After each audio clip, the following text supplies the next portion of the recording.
മലയും താണ്ടി വന്നു നാട്ടാര്. കൂട്ടും ചൂട്ടുമണിഞ്ഞ പരിഷ്കാരികൾ കാടി തണുപ്പും പുഴയുടെ താളവും വിനോദിക്കുവാൻ വേണമത്രേ. വിനോദസഞ്ചാര കേന്ദ്രങ്ങൾ തുടങ്ങാൻ അധികാരികൾ അവർ നേരിൽ വന്നു കുടിയൊഴിപ്പിക്കാൻ ആജ്ഞയായി. പകരം പാർപ്പിടം വാഗ്ദാനമായി എങ്ങനെ പാട്ടുറങ്ങും കാടുവിട്ടേ കൂട്ടമായ എങ്ങളെ കുടിയൊഴിച്ചേ. വാഗ്ദാനങ്ങൾ വെറും മോഹവാഗ്ദാനങ്ങൾ. കാടുമില്ല വീടുമില്ല ചതുപ്പുനിലങ്ങൾ മാത്രം. കാടിന്റെ മക്കൾ കരുത്തുള്ള മക്കൾ മണ്ണിനോട് മല്ലിട്ടു ഞങ്ങൾ പാടം കെട്ടി അതിൽ ജീവിക്കുവാൻ കൊതിച്ചുപോയി.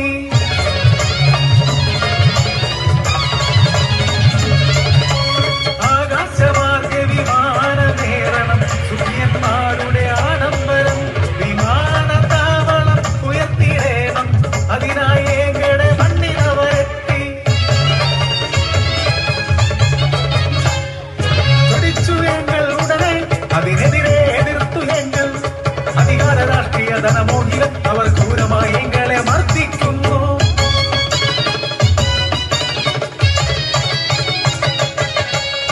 വെളുത്ത തുണിയിൽ കറുത്ത മനസ്സുകൾ ഒളിച്ചു വയ്ക്കും രാഷ്ട്രീയ കള്ളരാഷ്ട്രീയം.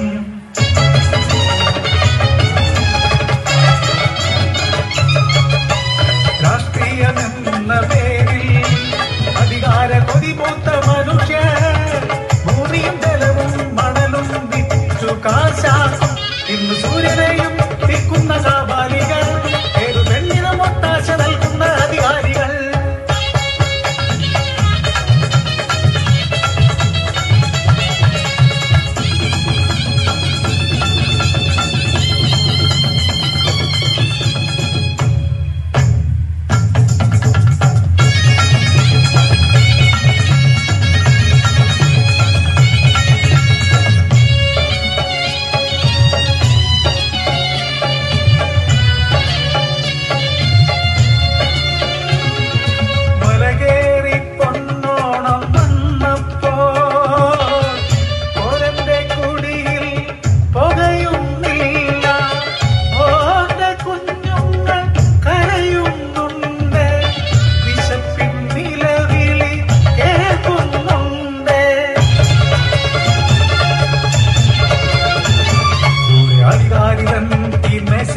അനവധി നിരവധി വിഭവങ്ങൾ കഴിക്കാനാളില്ലാതെ പാടായി പോകുന്നു ആഹാരം.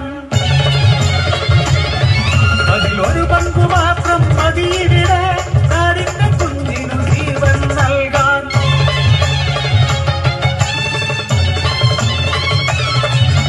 നിയമവും നിയമപാലകരും രാഷ്ട്രീയ ചരടിൻ കളിപ്പാവകൾ. നഗരത്തിൽ മനുഷ്യനു നേരമില്ല അവർ സമ്പാദിക്കും വെറും യന്ത്രങ്ങൾ. ഇന്നത്തെ കാപട്യ ലോകത്ത് ഈ കാടിന്റെ മക്കൾക്ക് ആരുണ്ട്? കാടിനെയും കാട്ടുവാസികളെയും വെക്കുന്ന കാലവും ദൂരെയല്ല. ചൊല്ലേണ്ടതാരോട് ഞങ്ങൾ എങ്ങനെ സങ്കടം ചൊല്ലേണ്ടതാരോട് ഞങ്ങൾ.